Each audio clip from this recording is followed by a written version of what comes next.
Welcome to the Habit Podcast, conversations with writers about writing. I'm Jonathan Rogers, your host.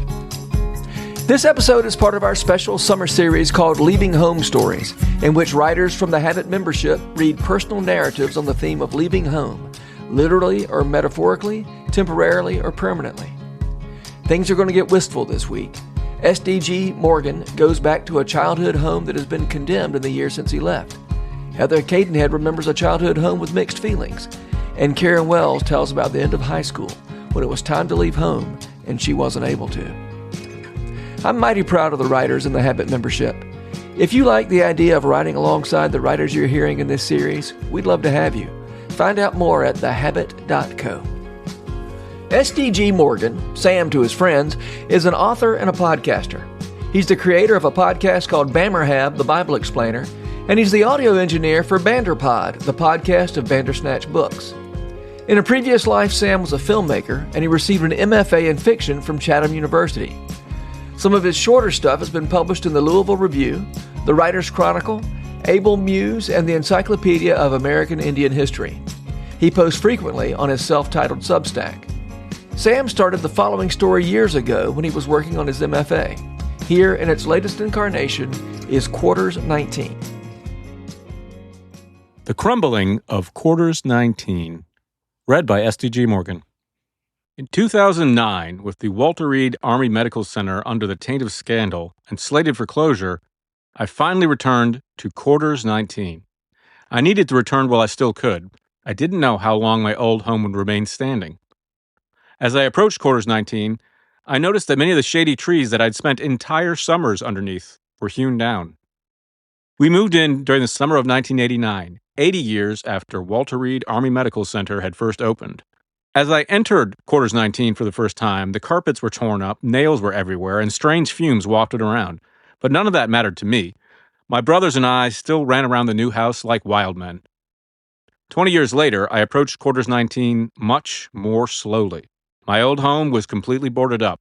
Fingers of ivy had torn through one of its walls. I took a picture of the sign nailed to the front door. Quarters 19, off limits. This building is condemned. It was winter, and through the naked branches of the forest behind my old home, I saw a military police patrol car slow down. I walked away. I was careful not to run. As I pulled out of the parking lot, a scowling security patrol officer marched across my old lawn. I did not wait to swap stories about the good old days with him. Perhaps he thought I was a reporter. After all, Walter Reed had become notorious after the Washington Post ran a story about the substandard conditions and treatment that Iraq War veterans were routinely enduring, primarily in Building 18. In Walter Reed Army Medical Center, as in all bureaucracies, the appearance of corruption was scrupulously avoided.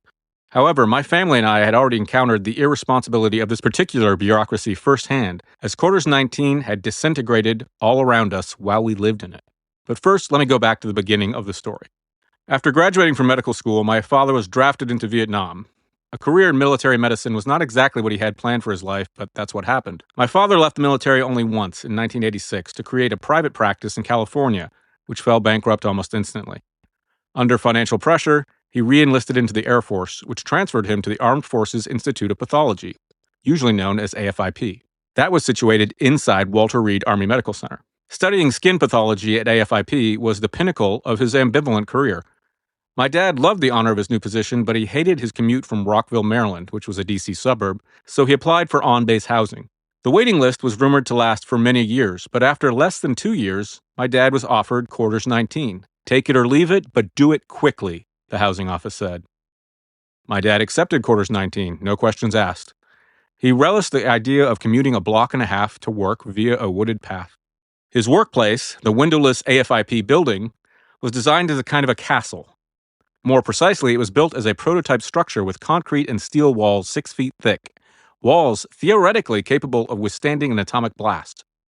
When it was constructed in 1953, its architects confidently predicted that soon all buildings in Washington, D.C. would be constructed just like it. But with the advent of the exponentially more powerful hydrogen bomb, it made their boast obsolete.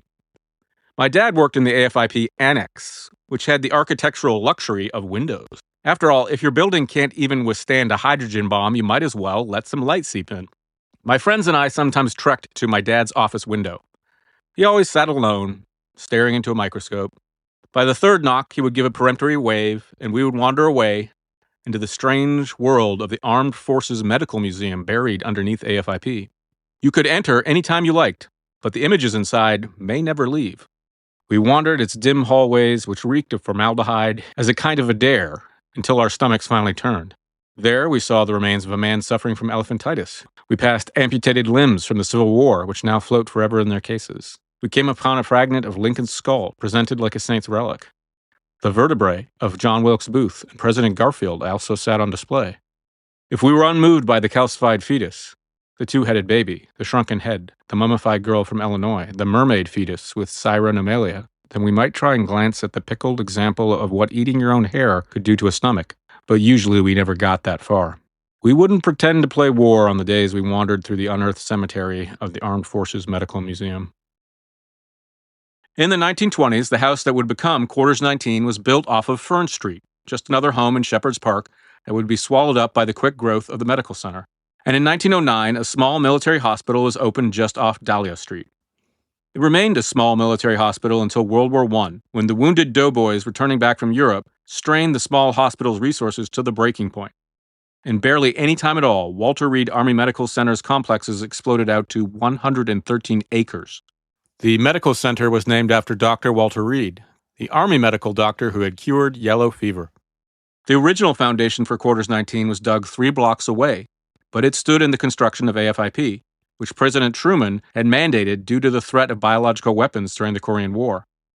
So Quarters 19 was physically lifted onto a tractor trailer and plopped down in an obscure tree-covered corner of Walter Reed. There, the once modern civilian home slowly aged into what I would discover that day in 1989 when we moved in. Our neighborhood was surrounded on 2 sides by a small but very dense forest, which was actually an outgrowth of Rock Creek Park across the street. My brothers and I explored every path and clearing of that forest. It was our forest. Long ago, we'd been given old camouflage fatigues from a nearby military surplus store. During our many mock wars, we regularly muddied them up in the forest. No one ever won these skirmishes, but we were often bested by the local varieties of poison ivy that grew thick in that underbrush. Still, we had a better knowledge of all the pathways in and out of this forest than anyone else on the base. One time, during Operation Desert Storm, security was heightened all around the base. And one afternoon, we were playing our usual war games through the forest. But somehow we raised the suspicions of the patrolling military police, or MPs. We continued playing, not knowing that an entire squad of MPs was encircling us with real guns. When we finally figured out what was happening, we instantly dropped our pop guns and obeyed all their shouted, panicky commands. Adrenaline clouds my memory of this, but I do remember that we were escorted back to our houses where the MPs held huffy conversations with our respective parents, and Walter Reed was once again safe from 4-foot-tall terrorists. My dad rarely finished any of his projects, but after hearing our breathless stories of battles in the forest, he began doodling out and sketching an elaborate plan for a 2-tiered fort built with crenellated parapets, a drawbridge, and several trapdoors. The plans became more detailed with each blueprint he drew. Eventually, he set them aside, and nothing more was said. Until one weekend, he bought 4 pre-built wooden fences and connected them into a fort-like enclosure, which he dubbed Fort Morgan. Less than half a mile south of Quarters 19, the real Civil War fort, it was called Fort Stevens. In July 1864, Confederate General Jubal Early had deftly avoided Lew Wallace's ragtag Union Army outside of Silver Spring, Maryland, just north of Washington, D.C. That meant that Fort Stevens was the only thing standing between a Confederate army and a capture of the Capitol and the White House. When the news broke, hordes of onlookers rushed to the fort. Abraham Lincoln himself rushed to Fort Stevens to witness the Capitol's last-ditch defenses. He actually stood on one of the fort's parapets for a better view of the battle beyond. An officer assigned to escort Lincoln, apocryphally identified as Oliver Wendell Holmes, shouted frantically at the president, "Get down, you fool!" Lincoln reluctantly relocated only after a soldier standing next to him was shot and killed. If the 6th Army Corps had not come rushing up from Petersburg, Virginia at breakneck speed, then the Confederate occupation was a foregone conclusion. The Battle of Fort Stevens was the first and last time any sitting president has been present in a battle. Strangely enough, one of the retreating Confederate commanders was John C. Breckinridge, who was Lincoln's Democratic rival for president in the election of 1860. That meant he'd failed to capture the White House twice. 10 years after the war, boss Alexander Roby Shepard flourished under the corrupt administration of Ulysses S. Grant. As he was a personal friend of Grant, he was appointed to be the second governor of the territory of the District of Columbia. However, in those days, the city was a squalid swamp, and Congress was seriously debating uprooting our entire national capital and sending it west to St. Louis or Cincinnati or somewhere more central. Boss Shepard felt like this would destroy his city, and so he illegally funneled mountains of money to construction projects to quickly try and salvage Washington, D.C. Of course, while Boss Shepard was paving the streets, planting trees, fixing the sewage, he refused to live in the city. I mean, who would want to live in that cesspool? Instead, he lived in the neighborhood now known as Shepherd's Park, the place where Walter Reed and Quarters 19 would later rest. Boss Shepard built a grand manor there, and he called it Bleak House, after the Dickens novel. He felt that Congress would be so pleased with dramatic results of his building projects that they would assume all his debt gladly. They did not. And so Shepard was forced to flee to Mexico to avoid creditors, but he left behind a modern city. His Bleak House was raised in 1916 as Walter Reed Army Medical Center ballooned outward. Historically, most presidents would get their medical care at Walter Reed. Due to that publicity, comic books made Walter Reed the place where Wonder Woman got her first job, and it was also the place where the alien Klaatu was taken for treatment in the original 1950s sci-fi classic, The Day the Earth Stood Still. In the public imagination, aliens, superheroes, and presidents wandered through the halls of Walter Reed Army Medical Center. I never saw any aliens or superheroes, but I did see a president. On October 6, 1989, President Bush Sr. visited Walter Reed Army Medical Center to remove a mucoid cyst on his finger. My brothers and I had all heard that he was coming and that before he left, he would wave to the public from the helipad next to the hospital. We assumed it was probably wise to keep a fair distance from the helipad itself, maybe a good 50 feet, but we accidentally breached the extensive security perimeter that the Secret Service had established. Two men, dressed in black overcoats and sunglasses, quickly appeared out of nowhere. Again, perhaps it's my faulty memory, but I recall them smiling while we attempted to explain what we were trying to do. Of course, we were rapidly escorted out of their perimeter, and we had to settle for sending the president a handwritten letter. One normal evening, my father was carping at current events while watching the McNeil-Lehrer News Hour with a glass of imported German beer in his hand, when suddenly, our ceiling collapsed. Quarters 19 was no longer aging gracefully. We assessed the damage. Chunks of rotted wood and insulation had succumbed to gravity. Paint chips sprinkled down like a gentle snow. My mom duct-taped a black hefty bag across the ceiling to keep any more dripping water or paint from falling. It was surprising, but not totally unexpected. Bad plumbing and a leaky shower had long ago compromised the bathroom floor above. Mushrooms sprouted out of the damp bathroom floor. There had been a watermark there for a long time, and my mom had left months of messages with the housing office. When a workman with a 5 o'clock shadow finally arrived, he stared up at fascination and the watermark as if he were in a planetarium. "It's coming from a leak up in the bathroom," he said. But his true abilities were not in stating the obvious, but in avoiding all responsibility to fix it. Over the months, our hefty bag slowly faded into the background, as if it had always been there. The housing office was very busy, and it couldn't come out this week. Maybe next week.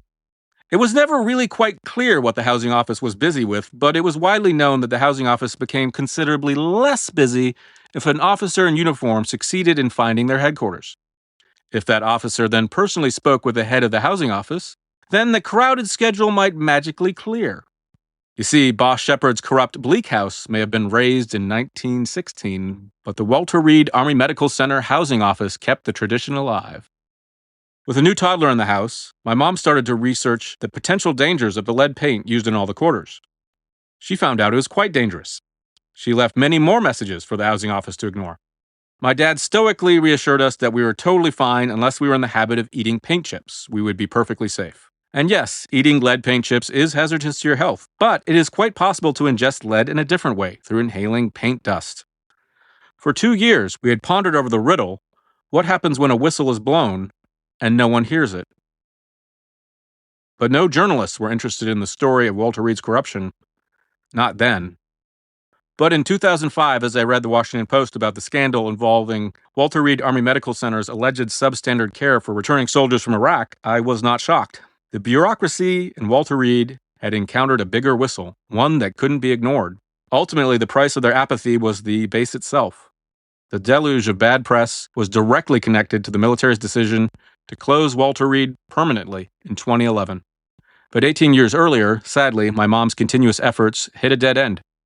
The lead paint problem was simply ignored by the housing office, and more surprisingly, by my dad. Discussions between my parents became more heated. My dad spent weekends at AFIP. My mom stated point blank that she and her kids were leaving Quarters 19 that summer, with or without him. With gritted teeth, my dad applied for a transfer, which ended up being to a USAF base in England. As soon as we left, Quarters 19 was instantly boarded up. As a generous parting gift from the housing office, they attached a condemned sign that still rested on the house when I returned 15 years later. That homecoming dredged up memories I hadn't considered in years. When I was a kid, I never even considered that Walter Reed could ever close. After all, it was home to Lincoln's Skull, Shepherd's Bleak House, and a fort that had saved the Union. Its hospital was the site where Generals Eisenhower, Pershing, and MacArthur had spent their last moments before they too faded away. So as I stood there, so many years later, I idly hoped that maybe Quarters 19 might be lifted from its foundations once more, freed from lead, driven far away, and renovated for another 8-year-old kid to charge through its rooms like a wild berserker. But it appears that the lot of Quarters 19 lies empty. Nostalgia is not the military way. Google Maps show my old front yard now houses the embassies of Libya and Timor-Leste.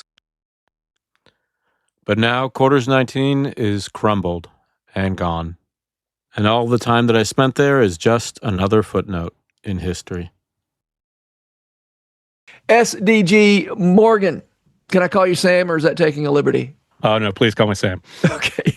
Sam Morgan, thanks for being here, and thanks for your story. Now, you were just explaining to me before we started recording, this story has a long history. I mean, this is not a new piece. It's adapted from a piece you wrote a while back. Tell me about that. Yeah, so I started this as a thesis piece for my MFA in creative nonfiction at George Mason, and I actually transferred out and changed to fiction later. But this piece is sort of a biography of a place rather than a person. So lots of different people come into it, and I did a lot of research digging down, which is my favorite rabbit hole, to just dig into history and find lots of things. I actually had to trim a lot out to make it fit into the 15 minutes, and then I had to trim a lot out. Before that, it was just, lots of extraneous history about Civil War stuff. And Yeah. But I love that idea of taking your experience and then putting it into the context of, well, an historical context, a geographical context, and as you said, just the stuff I read had to be trimmed way down, and you said there was a lot more to it even before what I ever saw. Yeah, I was originally thinking maybe as like a book length piece, but then when I got into it, I was like, well, no, this is probably more like 30 pages. And then when I saw the prompt, I was like, I bet I could trim that down to like 15 pages. And then I got it down to like 10 pages. But it was, I really like research, but it was sort of the idea of trying to use a place to reconcile a past. And so the idea of reconciliation is strong in this piece of how to get things connected back together. Yeah. Okay, here's a question I was wondering about. To learn all the things that happened in this place where you lived, did it in any way change your own understanding of your experience? As you contextualize your childhood memories, say, did that change anything about your childhood memories? Yes. I find, what's that famous quote from Faulkner? The past is not dead. Past isn't even past. Isn't even past, yeah. Right. And so I've found that to be the case, which is one reason I really love studying history. And in my other podcasts, when I do the work on the history of the Bible and like Greek and Hebrew, I find it really adds depth and shadowing to the story, and that really connects for me somehow. So in this case, when I was learning all about the past of Walter Reed and the past of that area, it just sort of, I'd like to take lots of credit for how I connected it back and forth, but it just popped in my brain. It's like, oh, I did that. Oh, I did that. And it's like almost like a family history, but a history of place. And I know you love sort of the Southern Gothic and Flannery O'Connor, but I mean, she does that a lot too, of like the place has a history, and you kind of absorb it. Yeah. And I noticed that being a military brat, I'm constantly moving around. This before where I'm currently living, where I've been about 11 years, that was the longest I've ever lived in one spot in Walter Reed for 5 years. But every time you move, you feel, you get to reinvent yourself and be a third culture kid, which is a whole other thing. I click with third culture kids because of that. Yeah. But you feel the space differently. You feel the location, the geography really does affect you. Yeah. Yeah. Yeah. One thing I was thinking about as I read your piece and listened to your piece is that as you start digging in, you said something like, I can't remember how you put it, but you didn't make these connections or something like that. You're being, humble. But the truth is you didn't, because you observed these connections, right? These connections, right? I think that's one thing I love about creative nonfiction is you have to look at what's there until you start seeing the connections that are already there, right? You're not inventing connections, and you're seeing what is true that was there all along. Yeah, and I think the difference between fiction and creative nonfiction is, when I'm trying to work out a plot, I have to sit, stare at the ceiling and like, okay, well, how does this work and how does that work? And the back of my brain's working hard to connect all these pieces because it's all coming from me, or is it? But in nonfiction, when I was researching this, it just popped up. It was like, oh yeah, that's like that. Yeah. The connections for me, at least, were much easier and they seemed much more given as opposed to dug out.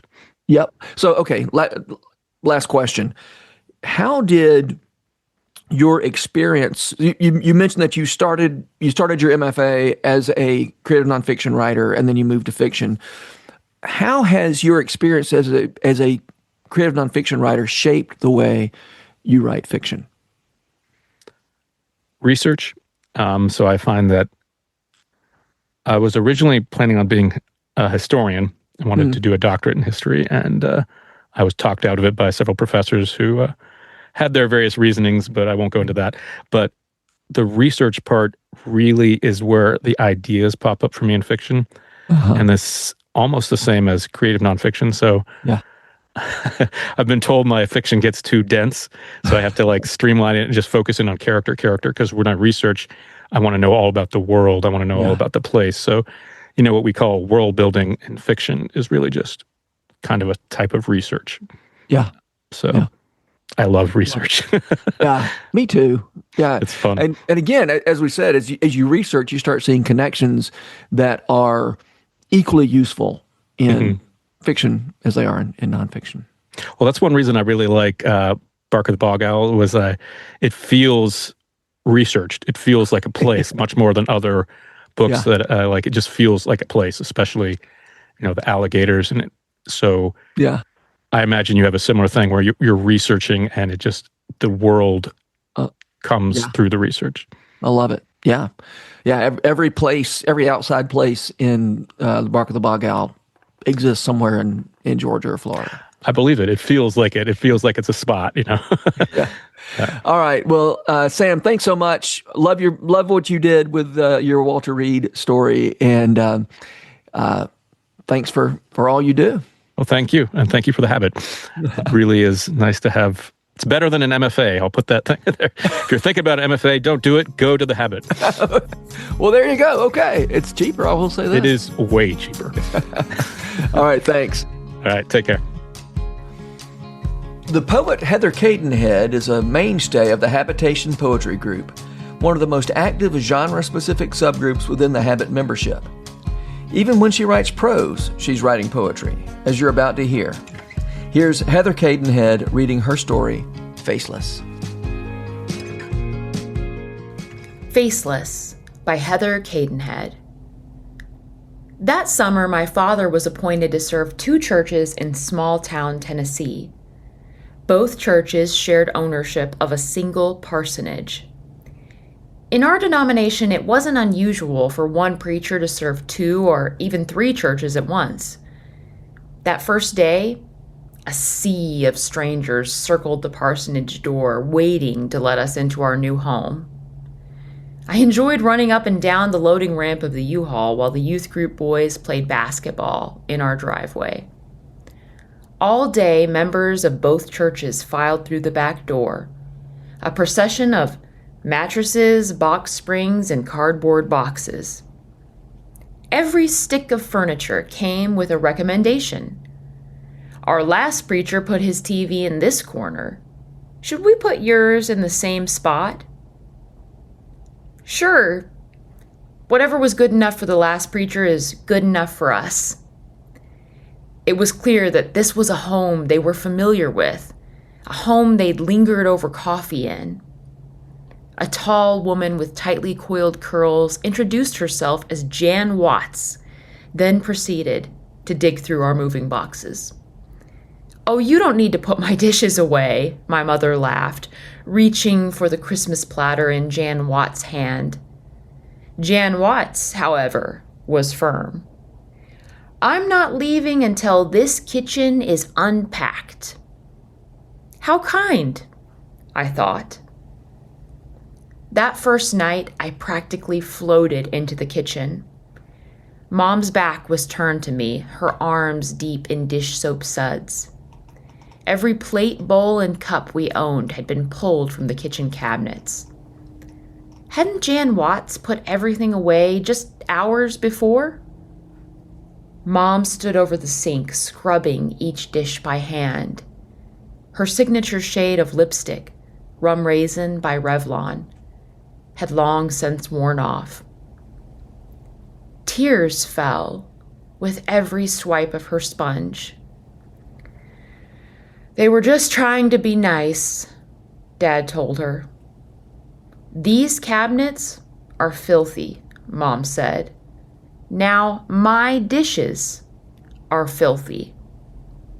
I peered inside the cabinets to see the alleged filth for myself. A black spider scuttled past.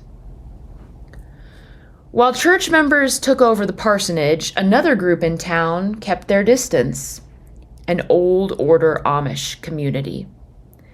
Some Amish households consigned with local gift shops, offering up goods like jams or relishes. At one such shop, my sister found a basket of faceless dolls. "What happened to their faces?" she asked, lifting one to her chest and picking at its smooth ivory head. "You girls ain't from around here, are ya?" the clerk called out. "Them folk never put faces on their dolls. Say it's a graven image. Y'all know about the 10 Commandments?" I nodded, smiling. "Our dad's a preacher." The clerk offered a pert nod in our direction. At church, I befriended Cassie. Raised in the country, Cassie rode four-wheelers, her blonde perm like gold ribbons dancing in the exhaust that trailed her. By then, I was 10, and my sister was 8. We weren't allowed to ride four-wheelers, so we ran behind as Cassie soared over clovered hills with her cousin Lyle. All of 10 years old himself, Lyle stuck his thumb to his nose and wiggled his fingers at us as we panted to keep up. We didn't know what was waiting at the end of those tire tracks, but our mouths fell open when we saw it. A treehouse with a termite-worn ladder arching through the dappled light. In the cutout window, Cassie's permed head was just visible. As I reached for the ladder rungs above my head, I thought of every movie I'd ever seen involving a treehouse. Heart racing, I looked back at my sister. I wouldn't swear to it all these years later, but I'm almost certain she had tears in her eyes. We ascended the ladder, me first as oldest to test its safety, and pulled ourselves up through a hole in the floor. Cassie poured us each a cup of country time lemonade. Lyle finished the sugary drink in one gulp, then chucked his cup toward a corner of the treehouse. "I'm bored," he said. I listened, to oak leaves swish outside the cutout window, and sipped my lemonade slowly, letting each sour note flood my tongue. Suddenly, Lyle asked, "What's it like, being the preacher's daughter?" It struck me, the way he said daughter instead of kid. I shrugged. "No, really," he pressed. "Do you like it?" I noticed then how blue Lyle's eyes were, how they shone in the flickering light. Would I sound prideful if I said yes? Would I sound ungrateful if I said no? "Stop pestering her, Lyle," Cassie cut in, pulling off her sandal and lobbing it toward Lyle's head. It missed Lyle, landing just inches from me. Cassie made no motion to retrieve the sandal. It lay on the floor discarded, a threat lingering. That Halloween, Mom sewed my costume by hand. I was Dorothy from The Wizard of Oz. When she presented me with the finished blue gingham dress, that was enough for me, more than enough, but not for Mom. She held a hand to her chin as I twirled in my dress. "Hold on," she said, lifting a finger. "I forgot something." She returned a few moments later, shoebox in hand. Inside the box were Mom's red heels, the ones she only wore on special occasions, nestled in tissue paper. I wasn't expecting real ruby slippers. They aren't very sparkly, are they? I think... Mom pressed 2 front teeth into her lower lip, as she always did when solving a problem. "I think I'll add some sequins." I stared. "How?" Mom crossed her arms. "I'll use my glue gun." This was in my mind a step too far.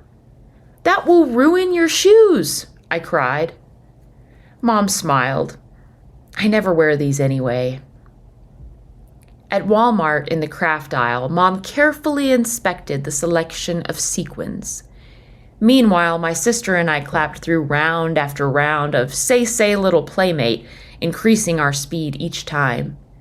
Chanting promises to be jolly friends forever more, we stopped mid-clap. Just a few feet away, an Amish girl walked barefoot down the main aisle. She was about my age, her hair pinned beneath a black cap. Over her shoulder, she lugged a hefty bag of all-purpose flour. "Do these look like ruby slippers?" Mom asked, squinting at a bag of sequins marked half price. I nodded. In the parking lot, I looked for black buggies. The store provided a watering trough where Amish customers hitched their horses, but nothing human or animal lingered at the pool that day. On the way home, Mom played the oldies station, as usual.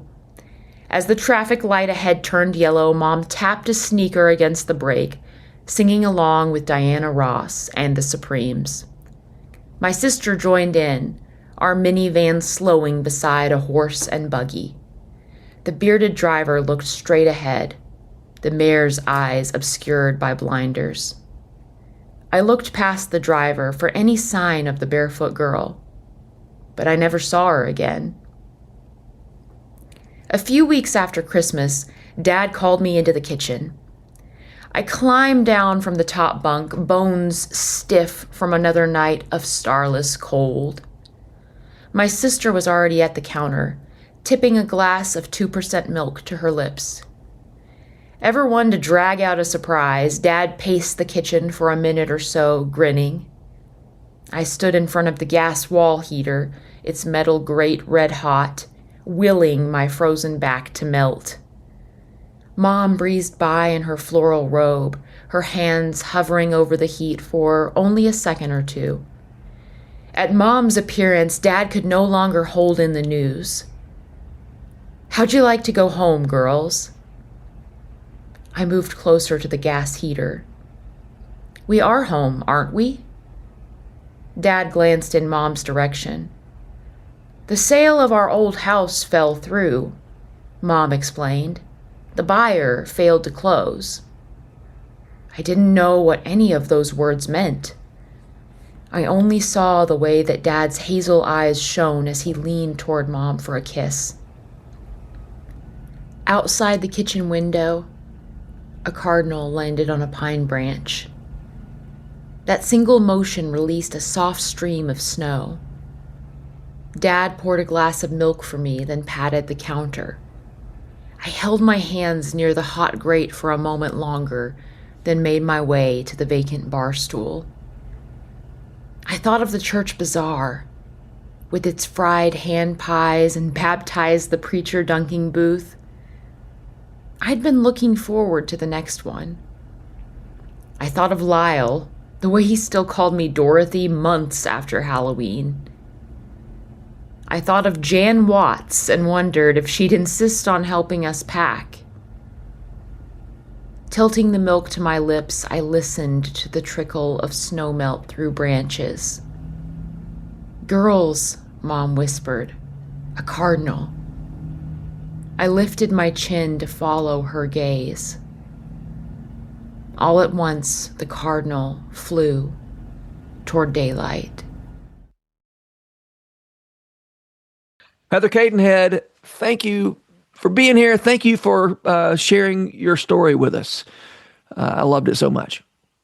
Thanks so much for having me. I'm excited to be here. The century detail here, so remarkable. You know, the black spider scuttling past in the what do you call it? The cabinet.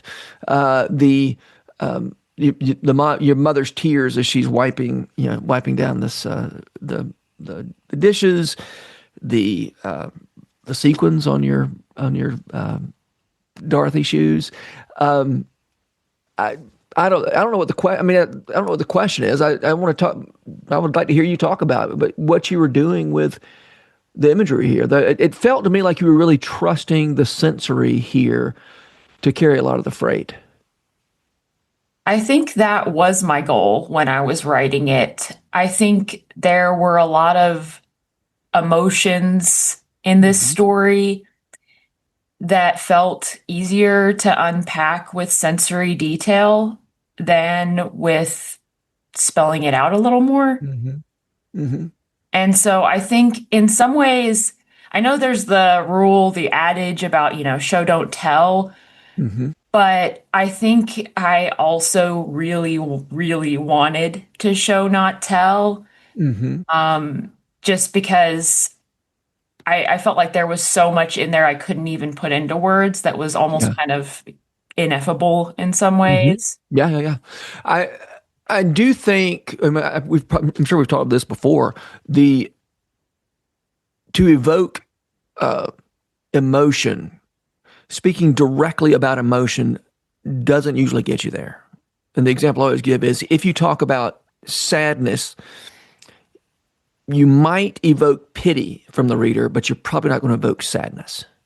You're probably not going to evoke, you probably won't even evoke pity. But the whole essence of the show, don't tell principle is if you can create the stimuli that generated that emotion the first time, you might generate that emotion in the reader. And so your language, you said this is ineffable. I think that's the right word here, because as you evoke all these images, I don't quite know what I'm feeling, and I realized that you didn't know what you were feeling either. Yes. I'm actually, I don't want to be unclear, but I also feel like a big goal I had with this story was showing my own childlike perspective and showing my own confusion at times, bewilderment. And so I kind of like the fact that you weren't quite sure what you were feeling. Well, Heather, I think of you as a poet more than a memoirist. How does your experience writing poetry affect the way you write prose? For me, it affects it in every single way. I almost feel like, well, my goal was with this story to write a piece, a personal essay, a creative nonfiction, whatever you want to call it, but to write a piece that had poetic sensibilities, because I feel like with poetry, it's a lot about using images to say something else. And so that was my hope with this story, was that I could use images to communicate something else. So I do think that writing poetry probably, I think poets have a way of tapping into sensory detail Yeah. that can be really useful in prose. Yeah. I think it feels like poets trust the sensory a little more than the rest of us do. I'd say that's right. And when you said a little while ago, I think you said, I don't want to be unclear. And yet, as a poet, you get used to the possibility that it might be unclear. And you get used to the risk of saying, I'm going to put this out there. The reader may get it, the reader may not get it. And I felt like that's kind of what was going on in this piece of prose, that you were taking that risk that and probably not everybody, I know not everybody felt the same thing, knew what they were supposed to feel. And yet that was a trade-off you're willing to make. Yes. Yes. And part of that is, again, I wanted to show a childlike perspective.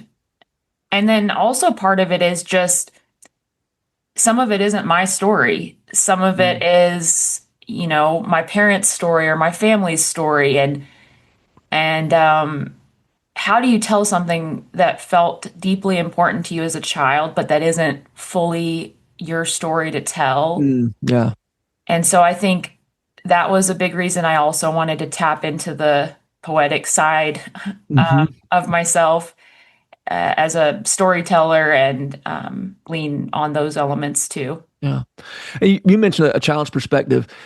A child doesn't know how to say, here's what I'm feeling, but a child can say, there's a black spider scuttling across the bottom of the cabinet. Yes. Yes. Yeah.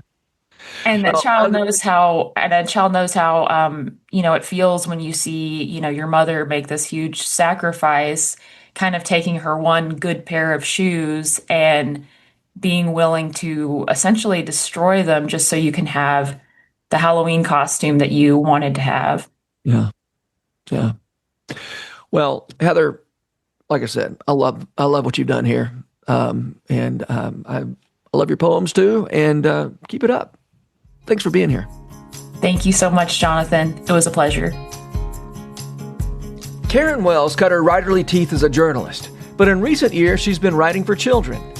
During read-alouds at the Habit's twice-yearly Writers' Weekends, Karen usually regales us with the latest adventures of her fictional elementary schooler, Elizabeth Louisa Annabelle Marie.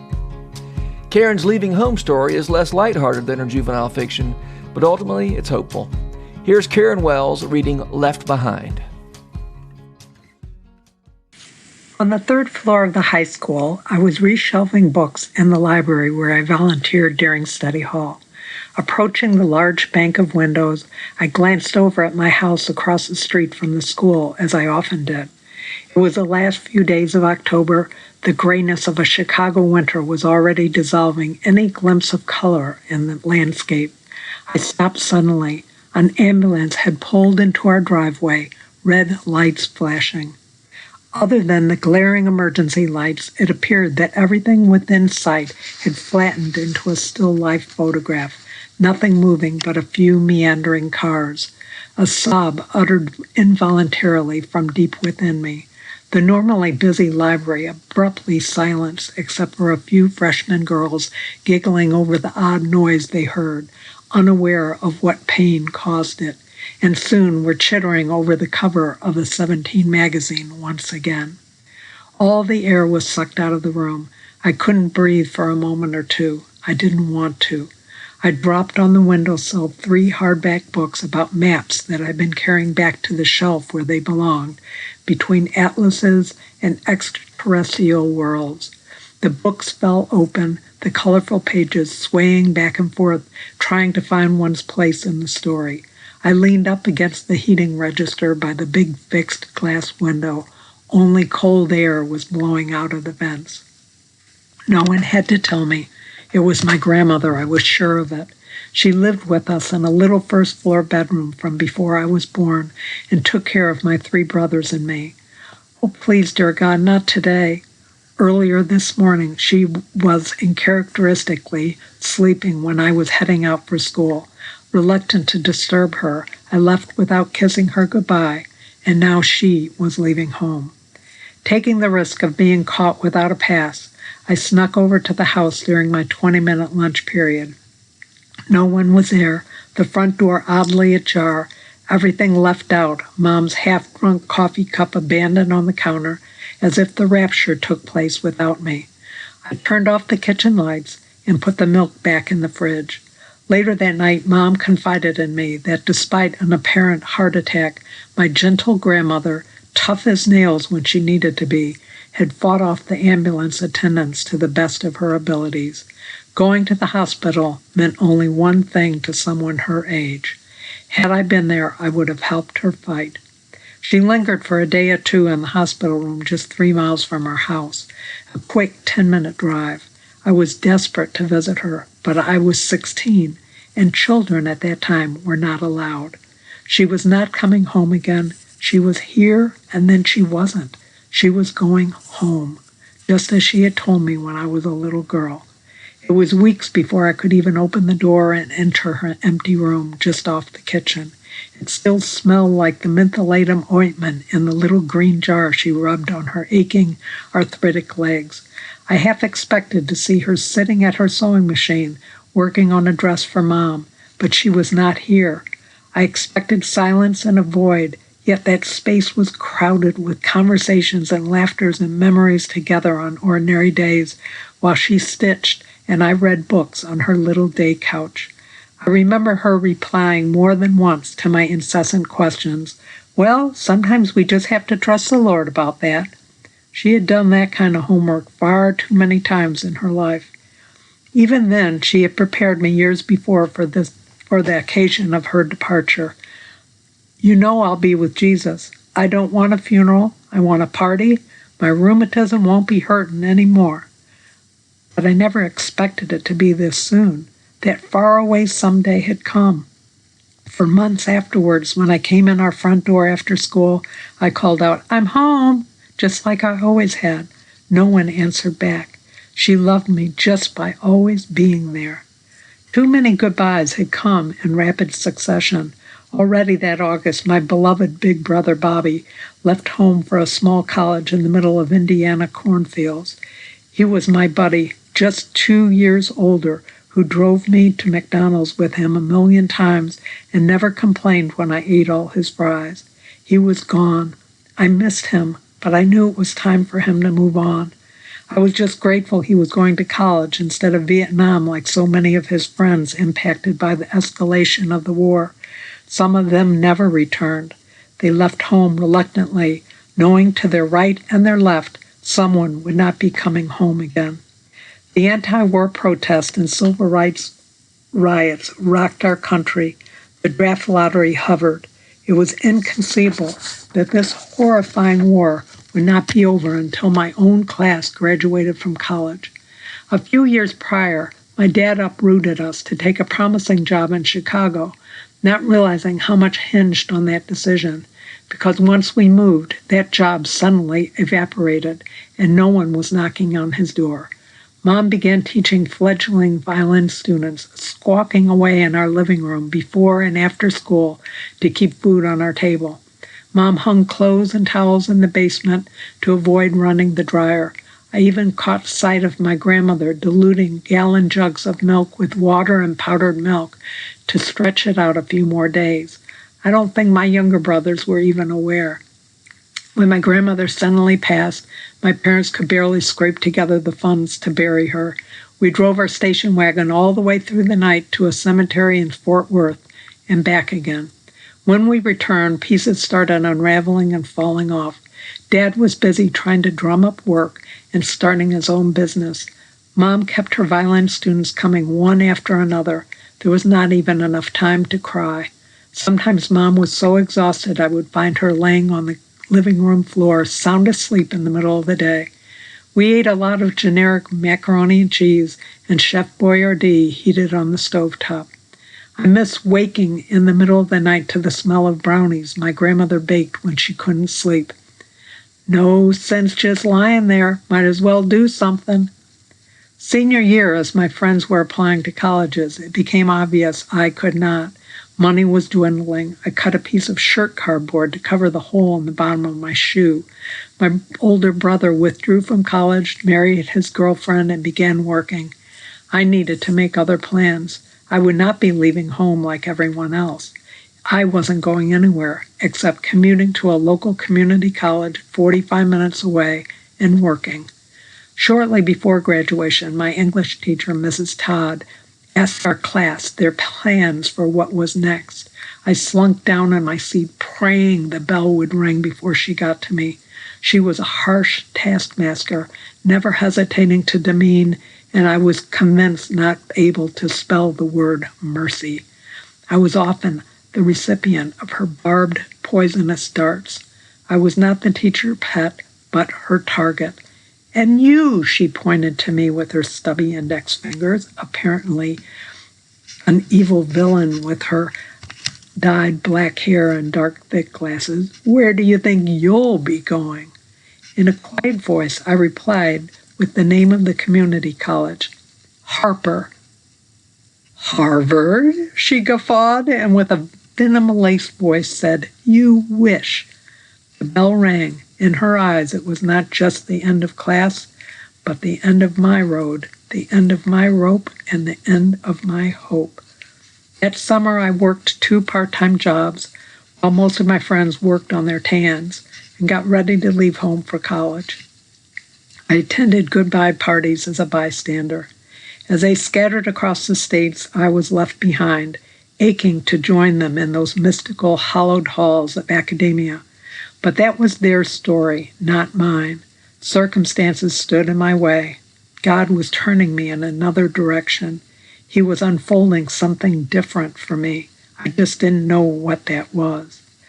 These are the things that God does, and it was perhaps a grace to still be here, to stay put, to linger a little longer, to play out my part in the slow work of God I could not know. Not working out someday, but what happened to be right now. I could not see the next step, but only that tomorrow would be here again, and the sunrise reflecting in my rearview mirror as I drove to my 8 a.m. general biology class.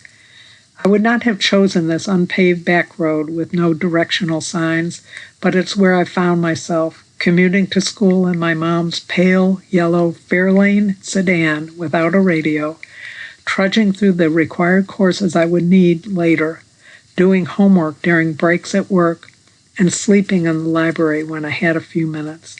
It was certainly not what I was hoping for, but somehow it played into who I was becoming, following a mysterious, penciled-in map of what will be. Karen Wells, thank you so much for sharing this story with us, which must have been hard to wrestle around with when you wrote it. Well, it's something I had thought of when the leaving home was something very difficult because everybody else left and I was still at home. Yeah. I'd like to hear you talk a little bit about how writing this piece connected to sort of processing everything around it. I mean, I guess one question I have is the conclusions you come to in this piece. Are those conclusions you came to a long time ago and you just wrote them up? Are the conclusions you came to as you were writing? How would you describe that? I would say that even at the time I felt like God was leading me. It just was a different story from everybody else. Yeah. And to have a different story does not mean that God does not have a story for you. Yeah. But through the years, just seeing how God has redeemed all those things that didn't look like they were working out were actually working out. Yeah. According to what God wanted. Yeah. So, well, there's that in many ways, this piece is about that gap between what I expect my story to be and what the story turns out to be. exactly. And it sounds like you had worked through a lot of this long ago. But in so many ways, a lot of what we talk about in The Habit is you don't necessarily know when you start. I mean, I always say begin without the end in mind, because you don't necessarily know where the real action is in any given story. Again, I think it sounds like for you, you'd kind of worked a lot of this out and you were kind of making a record of it. Yeah. But I know you've also had experiences where you enter in and it's in the process of writing that you discover, oh, here's what was important. Here's what really mattered. I thought this was the story, and really the bigger story is right here.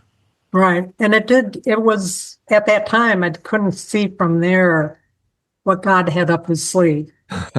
Yeah. And through the different steps of my college career, getting a master's in journalism, working in as business journals for something like 17 years. Yeah. All those different steps. Also, Bill and I have been married 45 years. And in the first 34 years, we moved 10 times. The leaving part did come in. Yeah. It was just interesting how God developed all those different things, even picking up short story summer camp 4 years ago. And how that has really, really impacted my writing. That's so neat. That's great to hear. Before we started recording, you talked about you had some doubts about the end, that maybe it wasn't sufficiently hopeful or uplifting or something. Tell me about that. Tell me about your choice to end where you ended, and B, your choice, you resisting the temptation to go back and sweeten it up a little bit. Yeah. Well, I just feel like the story was hopeful. Though it didn't sound like that at the time, but I used in the actual account many references to maps and atlases. And the whole idea, I was even thinking about when I was driving around this morning, just the whole idea of when you're looking at a road, the road doesn't fall off a cliff. When you're looking at an atlas, the road doesn't fall off the cliff. It's just you turn the page, it continues on. Oh, that's so good. I love it. So we just don't know what God has put on our path. We don't know who he has put on our path. And I think this develops us along the way so that we, as you talked about in your office hours last week, but even what appears as a failure may prove to be the best thing that could ever happen. Yeah. Yeah. Well, I agree that there's a hopeful ending, and you didn't need to. I'm glad you resisted the temptation to sort of juice it up with a little more hope at the end. And I think even when you believe that we're on an arc that ultimately ends in redemption, happiness, and reintegration of everything that's been disintegrated. That doesn't mean every story has to tell the whole arc, right? You told the truth about one part of the story, and there's a whole bigger story it's not your responsibility every time you tell the story to tell the whole story. And I think too is that even though something may be very hard, that doesn't mean we're not right in the center of God's will for us. Yeah. Well, Karen, thank you so much again for putting this story down in writing and for sharing it with us on the Habit Podcast. Thank you.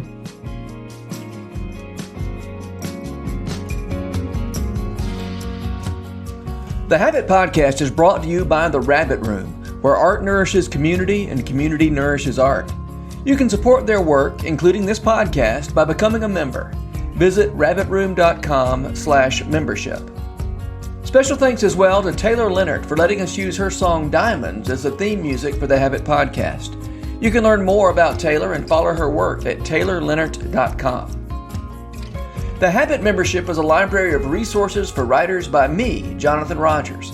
More importantly, The Habit is a hub of community where like-minded writers gather to discuss their work and give each other a little more courage. Find out more at thehabit.co.